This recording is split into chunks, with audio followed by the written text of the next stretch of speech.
Badu Feitosa, ao contrário da maioria de seus conterrâneos, em vez do cangaço, preferiu a polícia.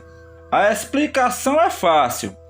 Apesar de ter nascido na fazenda Craibeiros, nas terras de Poço Redondo, ele foi criado com os avós, perto da Serra Negra, onde estava sediada a volante de Zé Rufino.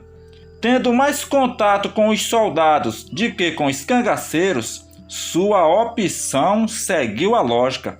Alistou-se na volante de Zé Rufino. Badu era filho de Mané Caibreiro. Era um rapaz de personalidade doentia, tendo tornado-se um notório monstro estuprador. Não podia ver uma mocinha que só pensava em possuí-la à força.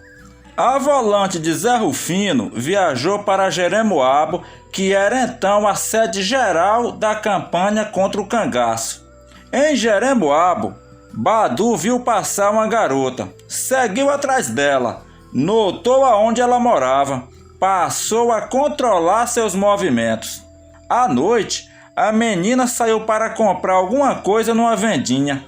Sem perda de tempo, Badu agarrou a pobre garota, arrastou para um local deserto e a estuprou, largando-a depois com o vestido em frangalhos e desacordada. O rebuliço foi grande. O fato chegou ao conhecimento do delegado. Feitas as investigações, descobriu-se que o criminoso era Badu, da volante de Zé Rufino. Foram feitos relatórios, comunicados e outros procedimentos e, por fim, no expediente confidencial, as autoridades policiais de Salvador decretaram que o soldado fosse fuzilado. Ao receber a ordem de execução, Zé Rufino ficou sem saber o que fazer. Era a primeira vez que recebia uma ordem daquele tipo. Seus auxiliares se recusaram a cumprir a sentença. Então, o matreiro comandante tapeou os seus superiores, dizendo que tinha fuzilado o cabra, mas, na verdade, mandou para a volante dos Nazarenos, comandada por Manuel Neto. Viajando pelo estado de Pernambuco, a volante de Manuel Neto parou numa localidade para descansar. E à noite, os soldados saíram para se divertir. Numa zona de prostituição, 2 soldados do destacamento local, bêbados, desafiaram os nazarenos, chamando-os de medrosos. Houve então uma discussão e terminou Badu matando os 2 soldados. A fim de não ser preso, Badu fugiu para Sergipe. Foragido e não podendo mais trabalhar na polícia, só tinha um caminho: ser cangaceiro. Foi escondido a Poço Redondo e procurou seu padrinho Alfredo, que era coiteiro, e pediu a sua intermediação para entrar num dos bandos de Lampião. Combinou com o padrinho que não seria dito aos cangaceiros que ele era um ex-soldado. Além do rancor que os cangaceiros tinham a macacos, havia um motivo especial para os receios de Badu. Quando trabalhava na volante de Zé Rufino, andou fazendo certas coisas que não seriam perdoadas nunca. O maior problema era em relação a Mané Moreno, feroz cangaceiro, primo de Zé Baiano e Zé Sereno. Mané Moreno vivia mazeado com uma moça chamada Áurea, nascida naquela região. Badu era o diabo em forma de gente. Sempre que tinha, não desperdiçava a oportunidade de maltratar as pessoas. Certa vez, quando a volante de Zé Rufino passou pela casa dos pais de Áurea, no Alto Bonito, Badu havia maltratado o casal de velhos. cutucando o pai dela, o Antônio Nicásio, com a ponta do punhal. E na saída, ele deu uma pancada na cabeça da velha, a dona Invenção, com a coronha do fuzil, deixando a velha desmaiada.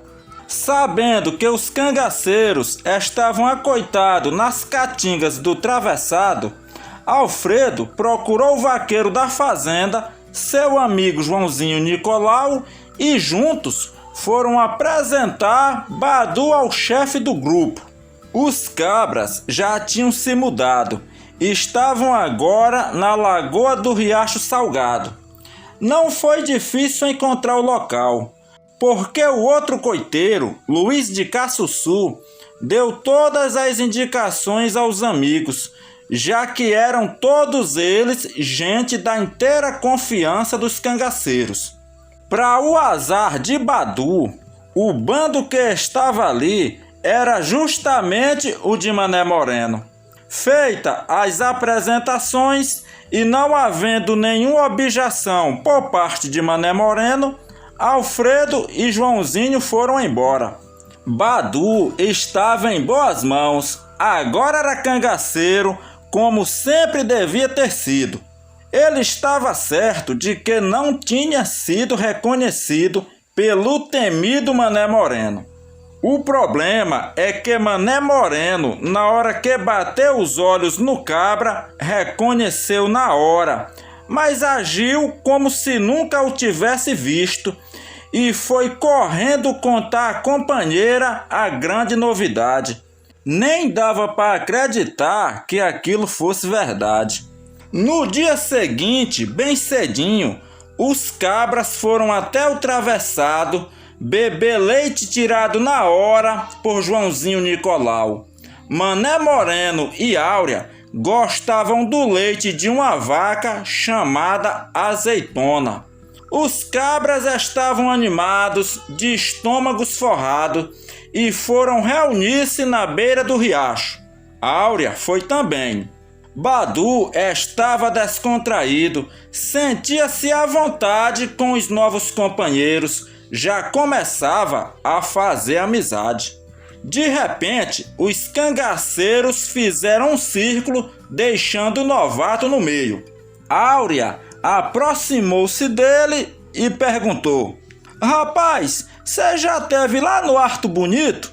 Você conhece Tonho Nicásio? Tá vendo, cabra safado, como é um dia atrás do outro?" Áurea afastou-se de Badu, mas sem desgrudar os olhos dele. "Sabe o que esse sujeito fez com meu pai e com minha mãe? Esse peste quase mata os coitados. Ele lascou a cabeça da minha mãe com o coice do fuzil e pipinou meu pai com um punhal. Ele é da volante de Zé Rufino. Vamos matar esse macaco." Badu compreendeu que era um homem morto. Era inútil pedir perdão, porque com isso apenas iria se humilhar à toa, e conhecia bem a fama de Mané Moreno. Pois bem, se tinha de morrer, ia morrer como um cabra valente e não como um frouxo. E gritou para Áurea: "Se a respeite, véia feia. Onde tem homem, mulher fica calada. Você não tem marido, não? Parece que seu macho é muito corno. Também quem é que vai querer uma égua véia com uma..." Não chegou a terminar a frase, o punhal de gorgulho varou-lhe o pescoço. E assim chegava ao fim a saga de Badu Feitosa, nem soldado nem cangaceiro, mas o que o destino lhe reservou foi uma morte cruel e prematura.